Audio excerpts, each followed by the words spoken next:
Hi ಎಲ್ರಿಗೂ ನಮಸ್ಕಾರ.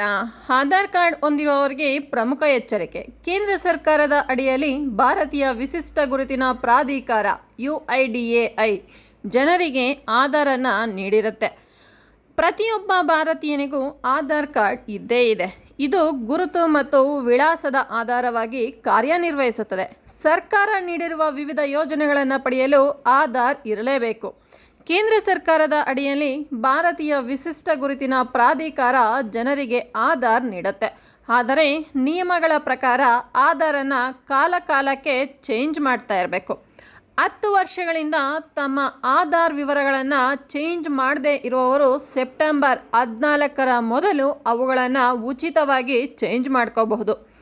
UIDAI ಆರಂಭದಲ್ಲಿ ಆಧಾರ್ ಚೇಂಜ್ ಮಾಡುವುದನ್ನು ಈ ವರ್ಷ ಮಾರ್ಚ್ 14ರಿಂದ ನಿಗದಿಪಡಿಸಿತ್ತು. ನಂತರ ಅದನ್ನು ಜೂನ್ 14ರವರೆಗೆ ವಿಸ್ತರಿಸಲಾಗಿತ್ತು. ಮತ್ತು ಈಗ ಸೆಪ್ಟೆಂಬರ್ 14ರವರೆಗೆ ಅದನ್ನು ವಿಸ್ತರಣೆ ಮಾಡ್ತಾ ಇದ್ದಾರೆ. ನೀವು ಯಾವುದೇ ಥರ ಅಪ್ಡೇಟ್ ಬೇಕಾಗಿದ್ರೆ ಆಧಾರ್ ಕಾರ್ಡನ್ನು ಉಚಿತವಾಗಿ ನೀವು ಅಪ್ಡೇಟ್ ಮಾಡ್ಕೋಬಹುದು ಬಿಫೋರ್ ಸೆಪ್ಟೆಂಬರ್ 14th.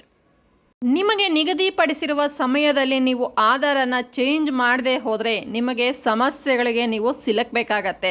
ಹೆಚ್ಚಿನ ರೀತಿಯ ಉದ್ಯೋಗಗಳಿಗೆ ಆಧಾರನ್ನು ಲಿಂಕ್ ಮಾಡಬೇಕಾಗತ್ತೆ.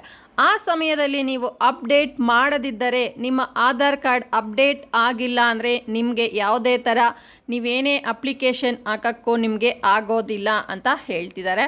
ಅಂತಿಮ ಅಂದರೆ ಫೈನಲ್ ಸ್ಟೇಜಲ್ಲಿ ನಿಮ್ಮ ಆಧಾರ್ ಕಾರ್ಡನ್ನು ನಾನು ಈಗ ಚೇಂಜ್ ಮಾಡ್ತೀನಿ ಅಂತ ಹೋದರೆ ನೀವು ಫೀಸ್ನ ಪೇ ಮಾಡಿ ನಿಮ್ಮ ಆಧಾರ್ ಕಾರ್ಡ್ ಡೀಟೇಲ್ಸ್ನ ಚೇಂಜ್ ಮಾಡ್ಕೋಬೇಕಾಗತ್ತೆ.